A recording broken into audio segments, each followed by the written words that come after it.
Epilepsy is a neuropsychiatric disorder. It has a high statistic today among children and young adults. India has about 10 million people suffering from epilepsy. 95% of them are never treated for it because of not having access to valuable treatments. Also, quote, it is the most expensive chronic neurological brain disorder in Europe. According to the World Health Organization and the World Bank, the costs of epilepsy constitute 0.5% of all diseases. This from the Journal of Epilepsy Research in 2015. Epilepsy, as much as we have reliable documentation, has always existed in ancient civilizations. For thousands of years, epilepsy was considered a sacred disease, and people affected by it were often held spiritual. In many cases, epilepsy was touching the special ones, high priests, kings, warriors, etc. Some of the most famous personalities we know from history were epileptic. For example, St. Paul, Alexander the Great, Julius Caesar, Dante, Joan of Arc, Isaac Newton, Molière, Napoleon Bonaparte, Handel, Beethoven, Flaubert, Paganini, Lewis Carroll, Alfred Nobel, etc., etc. So we have to ask ourselves why this neurological dilemma appears in such an intense mode in our modern society. And on the other hand, why did and still does it touch quite a number of outstanding, strong guys, so to say, characters known for amazing accomplishments in their lives? Was it their stronger exposure to stress and strain? Was it the intensity, or is it the intensity of their brain functioning, their psychoneurological outfit, which also makes them special? And what are possible treatments today or back in time? One of it was fumigation, or is fumigation. The Journal of Epilepsy Research mentions Rishi Muni and Yajurveda in Ayurveda. These are performances in India with Havan, using smoke to cure all kinds of disorders. Rigveda, the most ancient written text of knowledge, speaks of sublimating the Havan Samagri. It's a mixture of wood with odoriferous and medicinal herbs, and they are in the fire accompanied by the chanting of Vedic mantras. Smoke produced at high temperature is considered as a simple way of administering a drug, which exhibits rapid pharmacological activity when inhaled.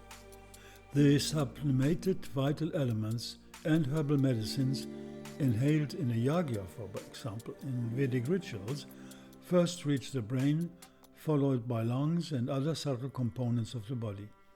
Thus, it has a direct healing effect on brain-borne diseases and complexities. This quote.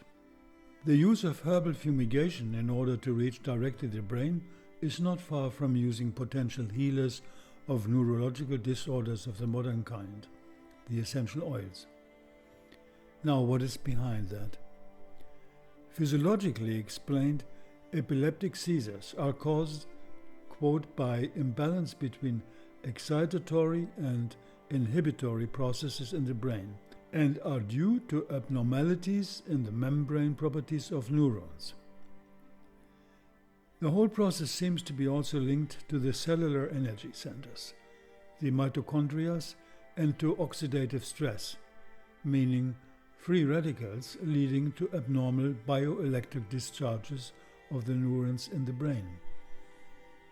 We can simply say the main factor is heightened exposure to stress in sensitive individuals with subliminal tendencies to neuronal brain excitation. We know today that stress factors, anxiety, emotional excitations, etc., are well-known triggers for epileptic seizures. Quote, while neurologists recommend that patients with epilepsy avoid stressful situations as a way of avoiding stress-induced seizures, it is not always possible to do so, highlighting the need for therapeutic alternatives. End of quote. One more reason why the stress-reducing, anxiety-relieving plant oils and herbals are so successful in treating epilepsy. There is excellent scientific research and documentation on using essential oils against seizures and chronic epilepsy. It is amazing always to see how reluctant the medical corporation is to consider herbal medicine and aromatherapy linked to lifestyle changes as promising curative alternatives. Let's go back to the fumigation approach. What were the ancient cultures using? In many cases, the basic herbals came from wood, bark, roots, or resin. All these are easy to change into smoke and inhale with a direct access to the brain. And not to forget, these substances are aromatic and stem from the denser parts of the plants, which can also be important given their heavier molecular weight. Here two experiences with frankincense, the traditional sacred fumigator in Christian religion. One here, I have been using frankincense oil for over a month now. My daughter is an infant and is having unexplained seizures. I ordered it after being up all night and read about it and decided to at least give it a try. Her meds make her a bit sleepy and grumpy, but that first day I put on her, she was immediately alert and back to her normal self. I rub a drop on her feet and brainstem, and that's about twice a day. Since then she has only had one seizure, and it was very mild compared to her other ones, which normally lasted 20 plus minutes. And the other one? Our son had his first partial complex seizure when he was 18 months. By the time he was 3.5 years old, he was on 3 different anti-seizure medications. Yet he was still having daily seizures. The seizures were awful, but the medication's side effects were equally bad, and they weren't stopping the seizures. We were desperate to find a solution. So when a friend of mine asked me if we had tried frankincense, as kooky as it sounded, we decided to give it a try. That was over 8 months ago. We applied a couple of drops of frankincense to the front and back of his neck twice a day. Result, from day one, no seizures. Over the next 7 months, we weaned him off all 3 of his anti-seizure medications. He is now medication-free, oil only, for a month without a seizure. Frankincense oil has given our son his life back. Interesting also the anticonvulsant effect of vetiver oil. The heavy oil distilled from the roots shows again that when the brain is affected with an overcharge of nervous energy, like in Ayurveda explained, we need the brain of the plant, as says Charles Darwin, the root, in order to achieve healing. Vetiver root is considered a good remedy against nervous disorders in traditional Thai medicine, as well as in Ayurveda, where it plays its role as antidote to an imbalanced Vata dosha. Another oil is agarwood or Aquilaria agalocha, which has been used in Ayurveda for a long time for the treatment of different types of mental illnesses, including seizures. It is famous for having a strong connection with the brain, again as a wood resin oil, strengthening the nervous system and enhancing the mind-body connection, leading to a more harmonious functioning of the nervous system in general. In countries like Saudi Arabia, agarwood or oud is considered uplifting, invigorating, aphrodisiac. In Japan, it was long used as a sedative and anxiolytic. Research shows that aqueous extract of hardwood of Aquilaria agalocha had exhibited significant anticonvulsant activity in mice. Photoconstituents like flavonoids and saponins were reported for their anxiolytic and anticonvulsant effects, and these too were present in aqueous extracts of this plant. These active principles can be accounted for both anxiolytic and anticonvulsant effects. This is a quote from Biopharmacology Journal. Remember, a relaxing smell can help. Experiences with persons exposed to regular seizures have shown that often the positive, relaxing smell of an essential oil can help to prevent seizures. Research was carried out, for example, at the University of Birmingham in the Seizures clinic, which involved using essential oils with individuals who had epilepsy. The studies used aromatherapy massage to allow individuals to associate the smell of an essential oil with a state of relaxation. Then, when the person was stressed or felt a seizure about to start, they could smell the essential oil. This would remind their brain of the relaxing feelings which aimed to help stop their seizures from happening. Results showed that with practice, a person may be able to relax by simply smelling the particular oil, which could then lead to fewer seizures. From this research, jasmine oil was the most effective, although this may not be the case for everyone with epilepsy. We should not forget, a very important part of the limbic system of the brain, the amygdala, is considered to be our stress and anxiety center, with a tremendous capacity to memorize traumas and make them surface in no time under special conditions. Research in the 1980s has shown that the amygdala is first of all responding to smell. It may very well be that simply facing an olfactive stimulus like an essential oil associated with pleasure makes the amygdala turn off its so-called operant conditioning of panic and fear, and send messages of relaxation to the system, with the effect that the seizure triggering impulses are inhibited. And then, of course, the royal helper, Jatamansi or spikenard.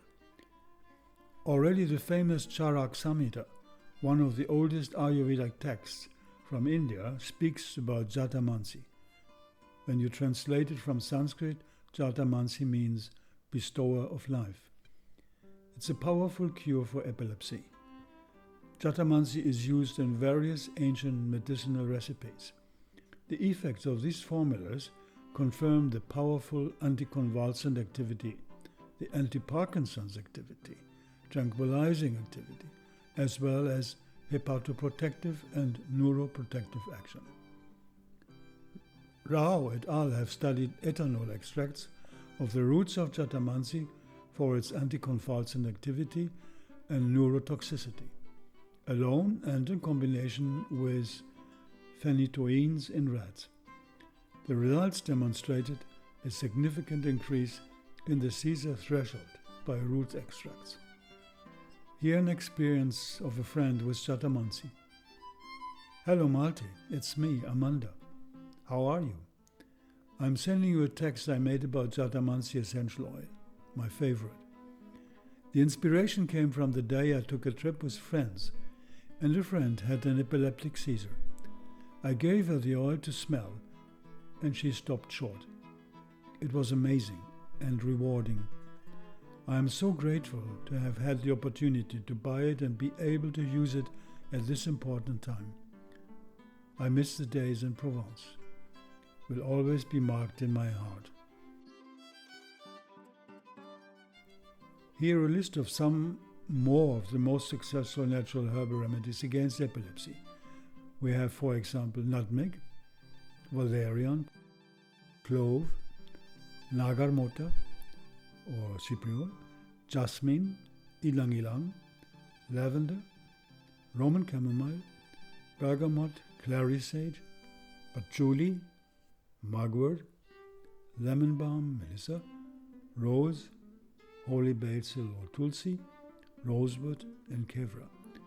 And in the herbals we can quote saffron, lotus, mango, bacopa, which is called in Ayurveda brahmi, ashwagandha, and mistletoe, kava, passion flower, calamus, ginkgo, ginseng, amla, and others.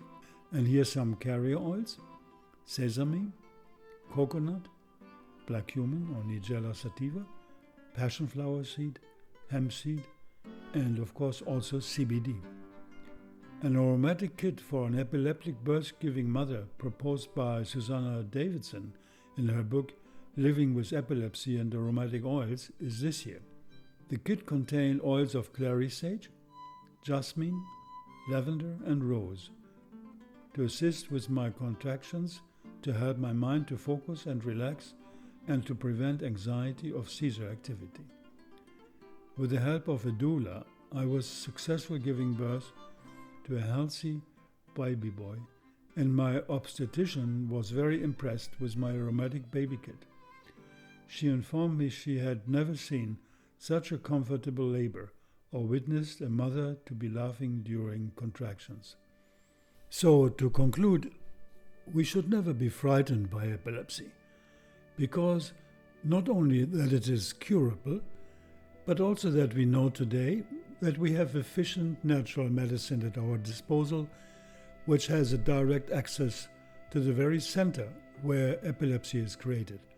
Mother Nature has always a solution. We just have to be ready and curious enough to ask for her help.